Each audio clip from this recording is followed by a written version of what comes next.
This is Dr. X.H. Balthazar. I am broadcasting once again to present my findings from the world of the uncanny. Before I tell you anything about what I'm about to embark on, I'd like to share with you a brief story that's relevance will be revealed in time, I assure you. My best friend in my youth was a boy named Joshua. He and I were inseparable, bonded by a shared fascination of solving the tricks of the world. A bit like what I do now. It's no surprise then that one year when the fair came to town, our only goal was to solve the maze. We were small, and the stalks towered far over our heads, disorienting our sense of space and time. We were inexperienced, breathing harder when the road forked off in four entirely different directions, testing our patience and sanity. Every decision to turn is arbitrary. Every turn could bring you deeper in. But together we survived, because the trick he and I soon acquired is that you go left at every fork in the road. Because it doesn't matter if you're right in terms of the maze's larger design. What matters is that if you make a decision and never second guess yourself, you'll find yourself on the other side.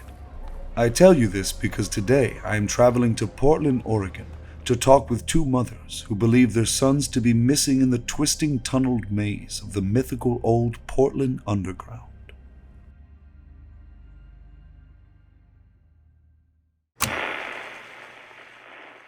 I'm here with Miss Martha Beatty and Mrs. Constance Stronghold of Portland, Oregon. Can you explain to me and the listeners your predicament? Oh, heavens, I should have offered you tea, Dr. Balthazar. Can I heat up the pot before we get started? Martha, our children have disappeared. Almost 3 days they've been missing. I'm sure Dr. Balthazar takes no offense to the absent offer of tea, given the urgency of the situation. For a man who's doing a favor no one else will, I thought it was the least we can do. Our boys, Lucas and Elijah, were out playing in old Chinatown, down by the water, and that was when they were last seen, according to a witness the detectives tracked down. No leads after that. Like a trail of footsteps that suddenly ends, is what they said. They're all either dim-witted or grossly underqualified, if you ask me. And none of them will even begin to entertain the very real possibility that our boys are lost in... The old Portland underground? So you do know of it? To be quite frank, I know very little, mostly word of mouth. You think that's where they could be? Around here, we know how dark it is. Everyone knows someone that has lost someone in the labyrinth below our city. That's what we believe, at least, with so many disappearing from thin air. The tunnels run all the way to our waterfront, making it easy to sneak illegal goods, including kidnapped victims, between shore and ship. Some say they are also used as secret passageways to underground brothels, opium dens, and gambling houses, or as temporary prisons for kidnapped men and women. It's only until it happens to you that you really want to get to the bottom of the truth of it. Where do people believe the entrance to be located? No one knows for certain. But one of the entrances is rumored to be down by the Willamette River waterfront.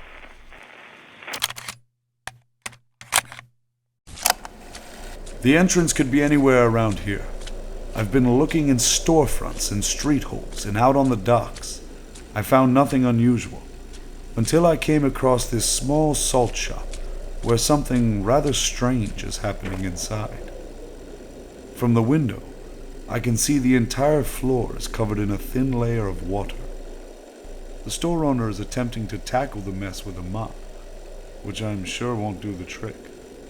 I'd say it's a product of being by the water, but every other store is bone dry. You must really be in need of some salt.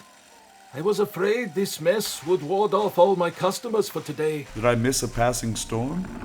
Where did all this water come from? It's been a multi-day project. The simple answer is there's a leak. But I'm sure you wouldn't believe me. Well, I'd be curious to know what small leak could let in this much water. Exactly. We can't accept the simple explanations often. Can I help you find anything today? My name's Dimitri, if you have any questions.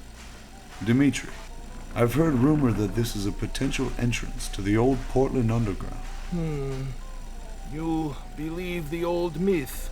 I'm not sure what I believe. I'm here on behalf of two desperate mothers, wondering where their little boys disappeared to. Below the water, they think? 6 feet under a salt shop? Precisely that. I see now I've wasted your time. Thank you. I'll be on my... The wall. It just rotated into a wet, dark cavern. A dark cavern that has to be the... You saw nothing. You say nothing. Got it? Understood.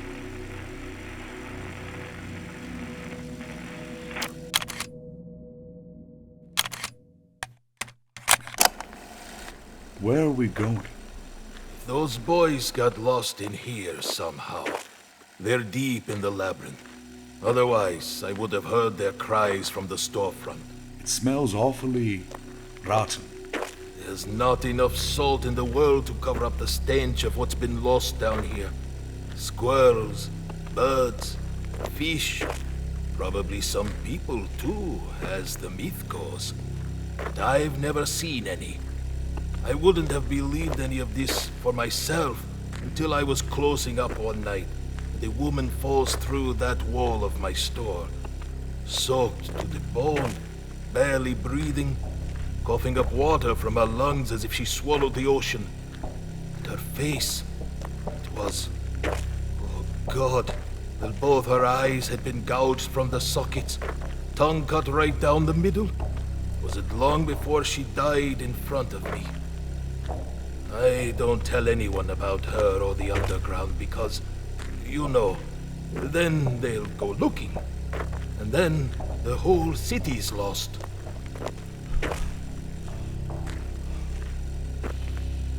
Hey, you alright there, pal?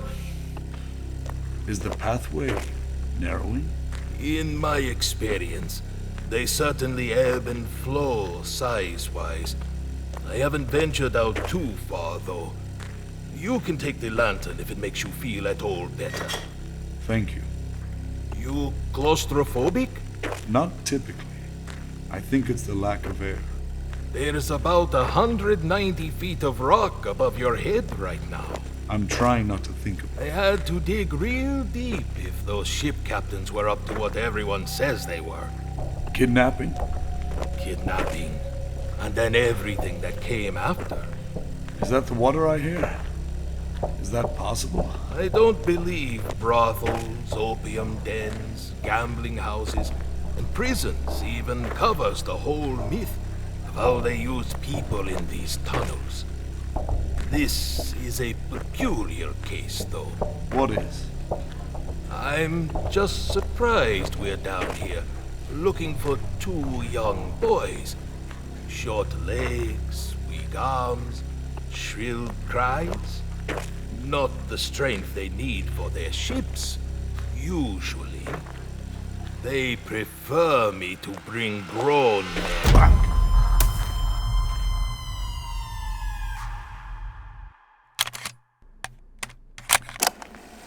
I think this is working now.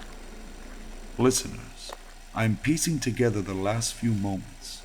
I just woke up on the ground, and my equipment was damaged. I yelled for Dimitri, but he was nowhere to be found.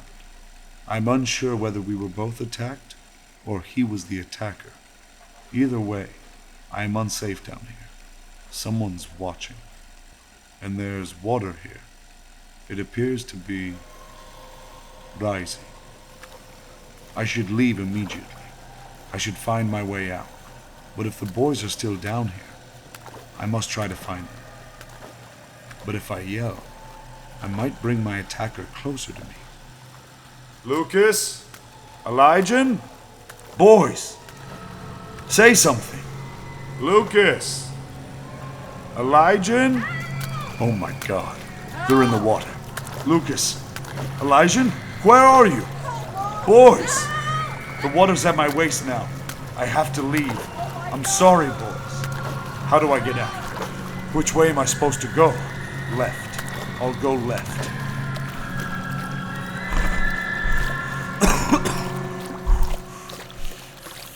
Left. Left. Left. How much longer? Should I? No. Left. Left. Left. Hey! Hey! The water's rising back here. Let me out! Let me out! Let me... The water ruined the rest of the tape, but what followed after, I can now only begin to process. The water continued to rise and weigh down on the wall. I felt something knocking into me from behind, floating in the water, and I tried not to imagine that those were the bodies of the dead boys. The water was almost up to my bottom lip when the wall switched back, and I fell through with the rest of the water. I expected the bodies to be there with me, but they were nowhere to be found. Dmitri either. When I called the police to the spot, they looked and looked but couldn't find the trick door. Even after I told them in detail everything that happened to me, without evidence, I was simply another crazy conspiracist who didn't have the heart to tell Martha and Constance how I found their boys, or at least how I think I found them. I can't help but think that the screaming boy's voice could have belonged to one of them, and they could still be alive, frightened, alone, and lost. That wasn't my first thought, however, because the voice, it sounded exactly like Joshua's, terrified in the maze, lost in the potential of death. After suffering a severe blow to the head, I can't figure out what was real and what I imagined. According to everyone else, my experience in the old Portland underground most definitely never happened, due to a lack of evidence. For that reason, it will continue to remain a myth, for now. As always, listeners, thank you for tuning in, and until next time, goodbye and good night.